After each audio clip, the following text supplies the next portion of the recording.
This is TKKNMSTR here, and I'm going to give my pick for the biggest time killer slash time suck in 2012. For me, that game is easily Mass Effect 3. I'm not even going to get into how anticipated I was to get this game and just get my hands on it and finally play.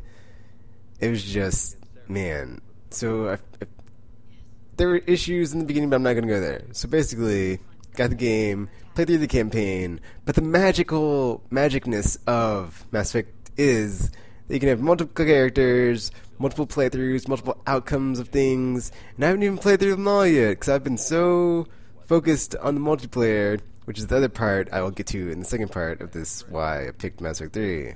So basically, my Shepard, Tekken Shepard, I've been with since Mass Effect 1, imported into 2, and then imported into 3, and it was just, I was finally able to see things finally pay off and happen, and what happened based on what I did in previous games. It was like, yes!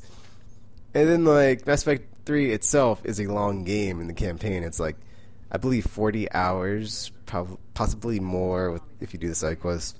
And they've added DLC on top of that, so now my playthroughs are going to be even longer. So that was that Shepard. And then on PS3, I had my FimShep from the Mass Effect 2, since Mass Effect 1 had not come out on PS3 yet. So I imported her in, was able to like play through it and then see the differences between if you had a character that had played or not played through Mass Effect 1. It was pretty interesting and pretty cool to like see that. And then I had some default Shepards, because there's like a special FimShep that's like the default now that's different than the old defaults. Played through her, had some tragic results, and that was pretty cool. So I basically had like 3 characters so far played through with, and just 3 different scenarios, and that was really cool. And then like I said, the campaign is like 40 hours, so that's at least 120 hours of gameplay there. And I got super sucked into the multiplayer. This is what was killing my time in 2012, because I would just crack out and play multiplayer days straight and not even care. I'm grinding for credits, gotta unlock some guns. Okay, so let me break it down. Mass Effect 3 multiplayer. There's 3 difficulties: bronze, silver, gold. Play on bronze. Okay, and then like in multiplayer, there's 10 waves. The 11th wave's extraction, and you basically try to get to the extraction wave. If you survive the extraction wave, you get a bit more credits, but not too many. So you can like get to 11, not extract, and still get a decent amount of credits. And then what you spend your credits on are the store in-game has all the guns that you randomly buy with credits, so you don't know you're going to get.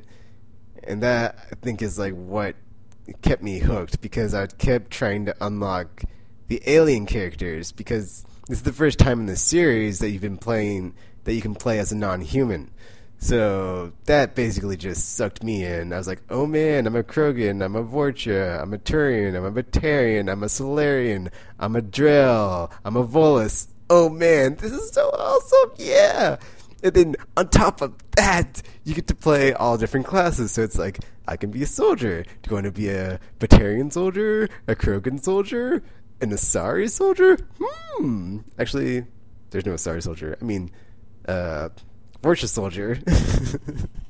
Or it's like an adept. Do you want to see a Asari adept, Drell adept, Volus adept, Sentinel, Turian sentinel, Batarian sentinel, Vorcha sentinel, engineer, Quarian engineer. I forgot to say the Quarians, because, you know, they're like the best engineers in the galaxy. I fell in love with this game. I was already in love with it, but the multiplayer was just the icing on the top to keep me playing and keep me coming back for more, because BioWare throughout the years just added on top. And not only have they kept adding and adding, but they basically had like weekend events, which were incentives to like make the community come back and keep playing. It's like, okay, here's an operation this weekend. Here's the goal for the community to get this many kills. of this character, or get this many extractions on this difficulty, and then I'd play every weekend. So essentially I was playing the single player during the week, and then during the weekend I'd be playing multiplayer, so I never stopped playing.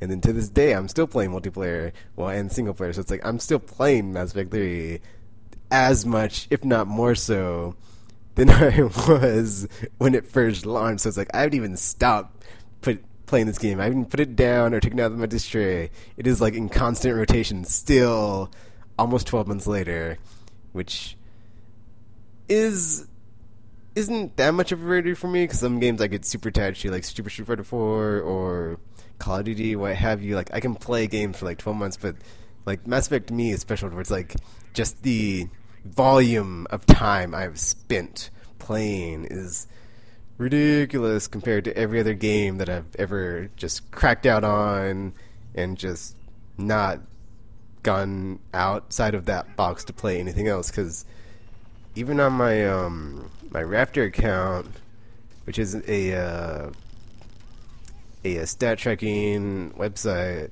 that like tells you how many hours of game you've played, it says I've played 825 hours of Mass Effect 3, and then the next highest game is Mass Effect 2 with 427. So yeah, that's almost twice as many.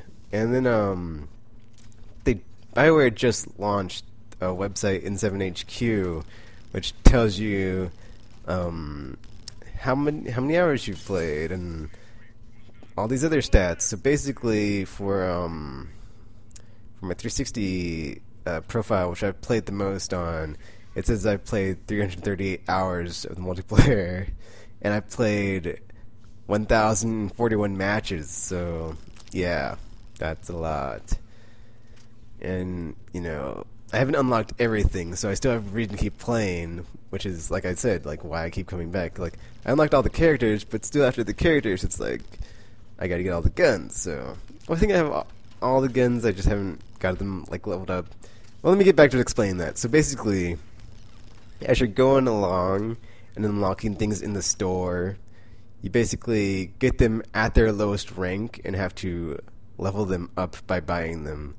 So unlike Call of Duty or any other game, you don't control how you progress through the multiplayer. It's all random.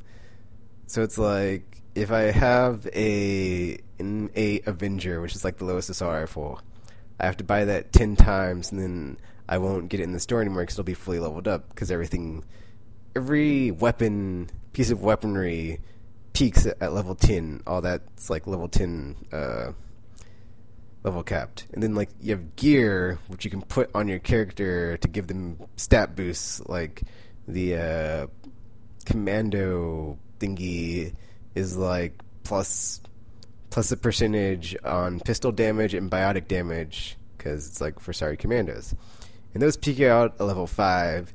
You also get gear for the weapons, like enhancements and such, so it's like you can do like more damage or better accuracy. Those peak out at level 5 as well. So it's like you have gear for weapons, gear for your character, and then the weapons themselves, and those are like three different categories of like stuff to unlock, on top of the alien races, which are rare, so you're less likely to get those. But then the thing about those is you can get more appearance options for your character. So basically, as you unlock more cards of a character, you get more appearance options for them, until you get all the appearance options and then they don't appear in the store anymore. So that was the other cool thing, is you could have like characters running around, but they'd have different color patterns on them or what have you, or you could like try to duplicate the ones from the game. Like if I have a Turian soldier, it's like, oh, maybe I'll try to have him have the same color armor or armor color as Garrus, and it's like, oh man, that's so awesome. I'm so glad I can finally do this and play as Alien. It's so awesome. And then like the other stuff that BioWare's added over time is so at the launch there were 3 enemy factions. There was the Geth, there was Cerberus, and the Reapers. And then recently they added the 4th faction, the Collectors, And not only did they add the fourth faction, but they added enemy units to the existing enemy factions. So the Geth got a Geth bomber that harass you when you're trying to do stuff. The Cerberus faction got the Dragoons, which come at you with these whip weapons. It's pretty interesting. And the Reapers... Actually, the Reapers didn't get anything. They're basically pretty balanced. They're pretty hard. So yeah, and then we've gotten more stages as the game's been out, so that's cool. And like all this multiplayer DLC I'm talking about has been free. Like none of it, you've not had to pay a cent, a dime. It's all been free. BioWare's like, here, free multiplayer content. So that's really awesome. And then, okay, back to single player. They've added single player DLC, which I've been getting day one because Mass Effect 3. So it's like we had extended cut, but I'm not going to count that because I'm not going to go there. And then we had Leviathan, which was cool, and it's hard for me to talk about without spoiling anything. But yeah, it talks about a lot of stuff that's important. And then we had Omega DLC, which basically you get to team up with Arya T'Loak from Mass Effect 2, which is pretty cool. So it's like you got a guest character in your squad the whole time. That was pretty cool. And you met a female Turian for the first time ever in the series. Yeah, I'm sorry. This video's gone on probably longer than it should have, and it's just me gushing about Mass Effect 3. But that's just why I can't stop playing. It's just so good, and I love it. And why it is such a time killer and time suck for me. It's like every time I boot multiplayer, it's like, alright, let me grab from credits so I can save up credits to unlock stuff when the next DLC comes out. Because, man, never gets old playing. Oh, I just remembered something. So basically, I'm trying to keep these down, but it's hard for me when I'm gushing about Mass Effect. So it's like, they also added, like, skill synergy within the classes. So basically, if you're two biotics, using biotics, you can have biotic explosions occur, which do like major damage or more damage than like your normal attack. And then if you have like a tech character and another tech character, they can do like tech explosions or fire explosions.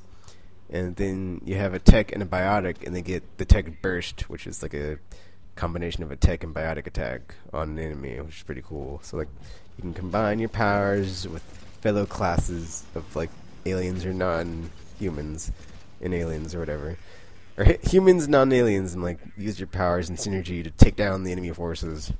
Yeah, oh, just remembered something. Okay, so with the Retaliation DLC, I should have apologized before I started this video that it would probably go over time, but whatever. So, with Retaliation DLC, they also added the challenge system when they implemented the N7 HQ, which basically is similar to the titles and emblems feature from past Call of Duty games, where it's like, do this, and you get this little thingy next to your name.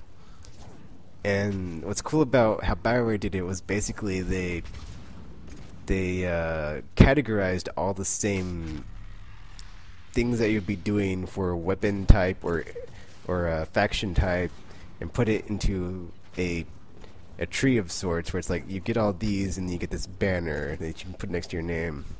So that's really cool. Like if you get a certain amount of kills or damage with pistols, you get the pistol banner. Same thing with all the other guns. Or like if you fight a certain faction a lot, you'll eventually get the banner for them for defeating them a bunch of times.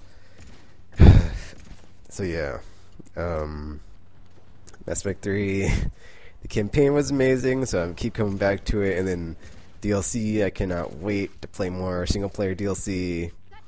And then multiplayer just sucked me in and kept me there, so I have no reason to stop playing in the short term. Also, multiplayer, the weekend operations I mentioned, you get like special weapons in those, so I'm trying to get those all maxed, so I can only play them on the weekend. So I've been playing every weekend Mass Effect 3 to like try and get those maxed eventually.